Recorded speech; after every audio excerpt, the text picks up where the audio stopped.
Alam ko kung bakit ka nandito sa channel ko. Gusto mo rin magnegosyo, no? We, gusto mo eh. Don't worry dahil gusto rin kita. Turuan. Hetong ituturo ko sa inyo guys ay maliit ang puhunan pero malaki ang kita. 4 na hotdog lang ang gagamitin ko sa recipe na to pero 48 pieces ang magagawa nito. Sa halagang 87 pesos na puhunan, posible kang kumita ng 5,400 pesos kada buwan. Kaya sana matapos mo po itong video ko na to dahil marami kong tuturong tipid tips para mas lalong lumaki ang kita nyo. Yo, what's up mga kaloko? Ako nga pala ang inyong lokong kusinero and welcome to my cooking channel. Ang recipe natin for today ay hotdog ring. Isang hotdog pa lang yan guys pero 100 na ang nagawa. Ipapakita ko sa inyo kung gaano kasarap ito.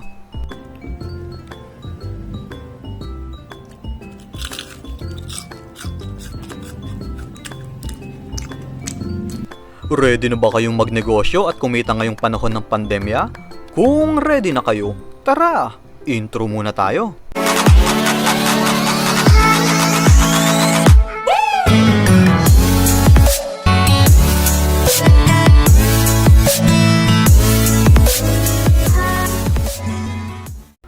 Kung bago ka sa channel ko, please click the subscribe button and the notification bell icon para ma-update kayo sa susunod nating mga video. Sarap, tamis. Oh yes.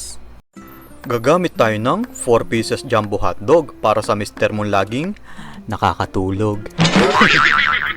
Tinulugan na naman siya. Guys, tipid tips muna tayo. Ang bilhin nyo ay hindi sikat na brand ng hotdog para makamura kayo at mas malaki ang kitain nyo. 31 grams of breading mix para sa jowa mong mahilig manchiks. Tipid tips muna tayo guys, kalahati lang ang gagamitin natin at kaya ito ang binili ko para hindi na tayo gumamit ng asin, paminta, garlic powder and other spices dahil nandito na lahat yun. 80 grams of breadcrumbs. Kalahating tasa ng harina para sa mga hindi makauwi sa probinsya. Parehas tayo. 3 tablespoons of cornstarch. Isang pirasong itlog para sa kapitbahay mong wala sa hulog. 3 tablespoons of tomato ketchup. Guys, kalasa ito ng ketchup sa Jollibee. Huwag kayong gagamit ng banana ketchup para hindi na rin kayong maglagay ng mayonnaise. Ang target kasi natin ay makatipid pero ang lasa hindi tinipid. At 150 ml of cooking oil. Ang complete list at presyo ng ingredients ay nasa dulo ng video. Guys, hiwain na natin ang hotdog. I-slice natin to sa 4 na piraso. So, hetong 4 na piraso na to, hihiwain pa natin sa 3 para maging 12 pieces ang magawa natin kada isang hotdog. Kikita ka ng 45 pesos kada isang hotdog. Magkano lang ba ang isang piraso ng hotdog na to? 7 pesos lang to guys. So, kung nakakabenta ka ng 10 pirasong hotdog kada araw, kikita ka ng 450 pesos. Sa isang buwan, kikita ka ng 13,500 pesos. Laki, di ba? So ngayon guys, bibilugin ko na ang aking hotdog. Di ko naman pwedeng sabihin na hotdog nyo kasi ako ang bumili nito. Ilak natin to gamit ang toothpick. Make sure guys, nalagpas yung dulo ng toothpick sa hotdog nyo para hindi matanggal mamaya kapag sinawsaw natin sa butter. So ready na to guys, isang hotdog lang to pero ang nagawa natin ay 12 piraso. Wow! Guys, i-ready na natin ang butter. Sa isang mixing bowl, ilagay natin ang kalahating breading mix. Isunod na rin natin ang harina. Next ay ang cornstarch. Haluin lang natin itong mabuti para mag-combine ang mga ingredients natin. Next ay ilagay natin ang itlog. Uy, ang galing! Pinigayong itlog. Mag-e-exhibition ka pa. Tuloy-tuloy lang ang paghalo guys para makuha natin ang tamang lapot ng ating butter.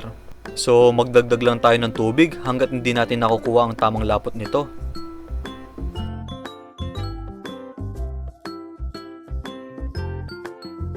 Okay na to guys, kailangan ganito kalapot ang ating butter. Next ay isawsaw na natin ang hotdog. Make sure guys na mabalutan natin to ng todo para kumapit ang ating breadcrumbs. So ngayon guys, i-coat natin to ng breadcrumbs. Basta balutin nyo ng todo para hindi lumabas ang red color ng hotdog. Okay na to guys, pwede na nating ipirito. Mga kaloko, magpainit na tayo ng mantika. Kailangan mahina lang ang apoy para hindi agad masunog ang breadcrumbs. Lulutuin natin to sa loob ng 2 minuto hanggang sa mag golden brown ang kulay nito. Pero alam nyo ba kung bakit hindi ko nilalagyan ng hotdog yung bandang gitna? Hindi ko rin alam. Joke lang. Ito kasing lutuan ko guys, malakas uminit yung gitna. Kaya iniiwasan ko ito para maging even ang pagkakaluto ng hotdog ko. Guys, after ng 1 minuto, baliktarin natin to. Pero hindi ko na may papakita sa inyo kasi nasira yung pagkaka-video ko habang binabaligtad ko. So, okay na to.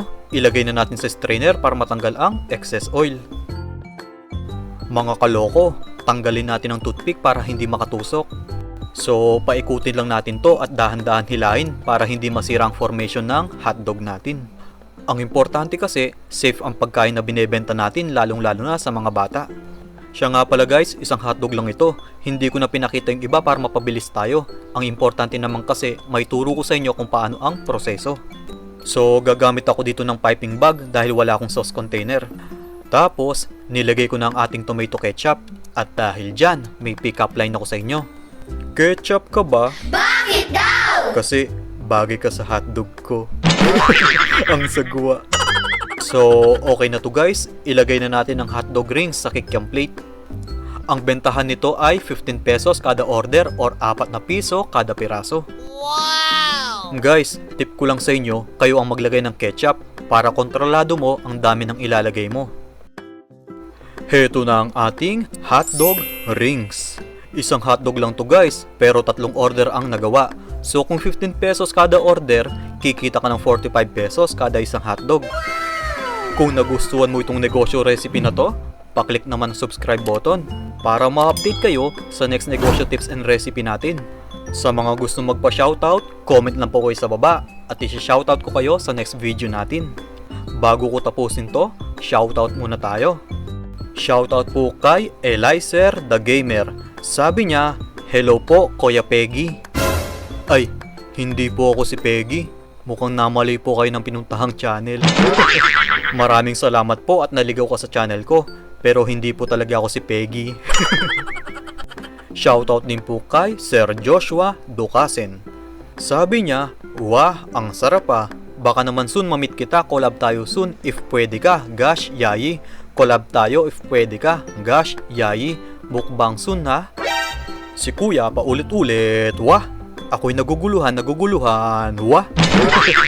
Maraming salamat po sa panonood sir. God bless po. Ano bang nangyayari sa mga subscriber ko? Bakit ganito mga comment nyo? Last na po ito. Shoutout po kay Kasandok TV. Sabi niya, pag ganito mag voice over, mahahatak mo puso ko. Guys, pagluluto din ang content niya. Ang laki ng kusina niya. Grabe, 1 hektarya. Maraming salamat po sa panonood. God bless po. Maraming salamat po sa inyong walang sawang panonood. Sana nakatulong po ako kahit papano. God bless po and good luck. Mga kaloko, heto ng complete list at presyo ng ingredients ng ating hotdog ring. Bye-bye. Bye-bye.